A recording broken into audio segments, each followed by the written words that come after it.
जटाटवी गलज्जल प्रवाह पावितत्सले गलेवलम्ब्य लम्बिताम्बुजङ्गतुङ्गमालिकां डमड्डमड्डमड्डमनिनादवड्डमर्वयं चकार चण्डताण्डवं तनोतु नः शिवा शिवं। जटाकटाः सम्भ्रमा भ्रमान्निलिम्प निर्झरी विलोलवीचि वल्लरी विराजमानमूर्धनि धगद्धगद्धगज्ज्वलल्ललाटपट्टपावके किशोरचन्द्रशेखरे रतिः प्रतिक्षणं मम। जटाटवी गलज्जल प्रवाह पावितत्सले गलेवलम्ब्य लम्बिताम्बुजङ्गतुङ्गमालिकाम्।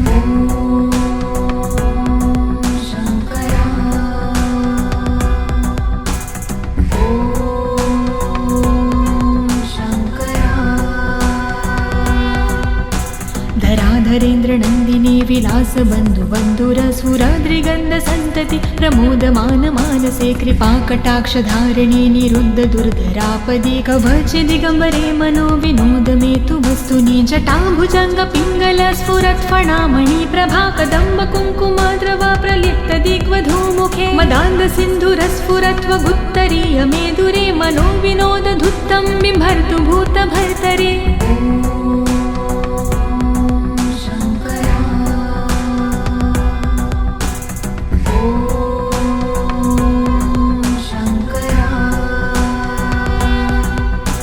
सहस्रलोचन प्रभृत्य शेषलेख शेखर प्रसून धूलिधोरणि विधूसराङ्घ्रिपीठभुजङ्गराजमालया निबद्ध जाटजूटकः श्रिये चिराय जायता चकोरबन्धुशेखर। ललाट चत्वरज्वल धनञ्जय स्फुरिगभानिपीत पञ्चसायकं निमन्निलिम्पनायम सुधामयूखलेखया विराजमान शेखरं महाकपालि सम्पदे शिरोजलायमस्तु नः।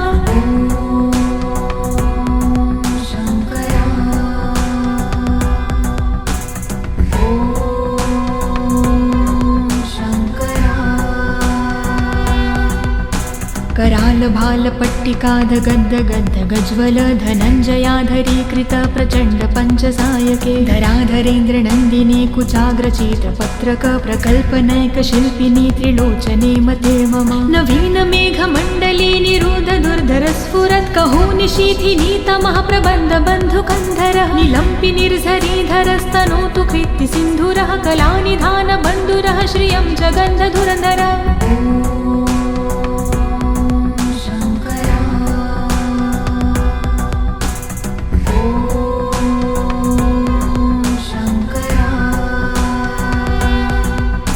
प्रफुल्ल नील पंकज प्रपंच काली मच्छटा विडम्बिकण्ठ कंधरारुचि प्रबन्ध कंधरं स्मरच्छिदं पुरच्छिदं भवच्छिदं मखज्जिदं गजच्छिदान्धकच्छिदं तमन्तकच्छिदं भजे। अगर्व सर्वमङ्गला कला कदम्ब मञ्जिरी रसप्रवाह माधुरी वृजम्भणा मधुव्रतं स्मरान्तकं पुरातकं भावन्तकं मखातकं गजान्तकान्धकान्तकं तमन्तकान्तकं भजे।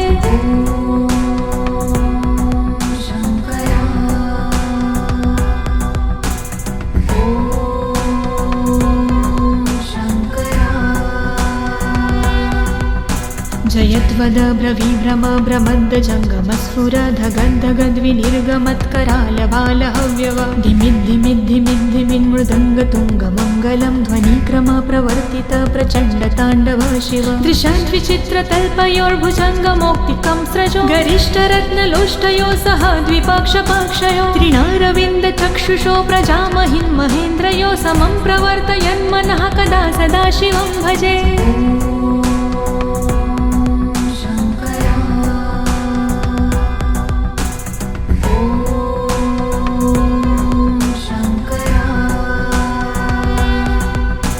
कदा निलिम्प निर्झरी निकूजकोटरे वसन् विमुक्त दुर्मती सदा शिरस्तमञ्जली वहन् विमुक्तलोललोचनोललाम भाललग्नकः शिवेति मन्त्रमुच्चरन् कदा सुखी भवाम्यहं। निलिम्पनाथ नागरी कदम्ब मौलमल्लिका निगुम्ब निर्भरक्षणं धूष्णिका मनोहरः तनोतु नो मनोमुदं विनोदिनी महानिशं परिश्रया परं पदं तदङ्गजद्विषाचयः।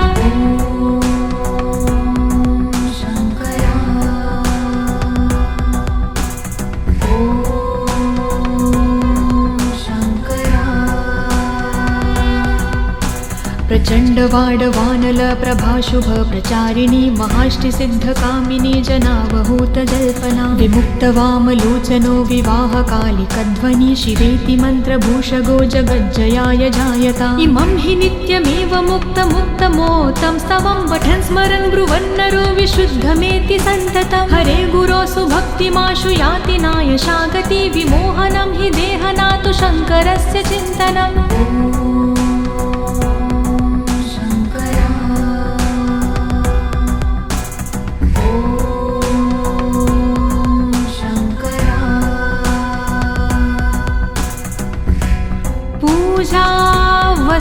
पूजावसानसमये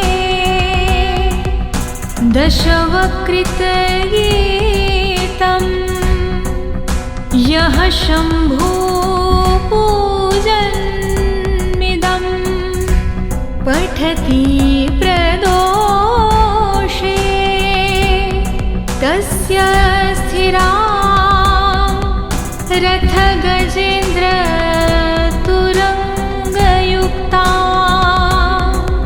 लक्ष्मी सदैव सुमुखी प्रददाति शम्भुः इति शिवताण्डवस्तोत्रम्